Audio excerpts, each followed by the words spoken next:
Isto do coronavirus ten algo de xustiza poética. Sí, porque é un virus, unha pandemia, que afecta igual aos ricos que aos pobres, polo menos a priori. Entón, cando un escoita nas noticias que hai políticas e políticos de alto rango infectados e infectadas, no fondo pensamos, polo menos este é un virus democrático.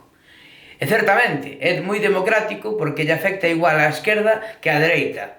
Por exemplo, temos a Ortega Smith e a Santiago Abascal, de Vox, que están infectados, Irene Montero, de Podemos, a ministra de Igualdade, a muller de Pedro Sánchez, o presidente do goberno, que aquí teño que parar un segundiño, porque as parellas de Pedro Sánchez e de Pablo Iglesias están infectadas, pero eles non.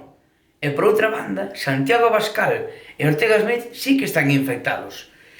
Eu non digo nada, deben ser cousas da nova política.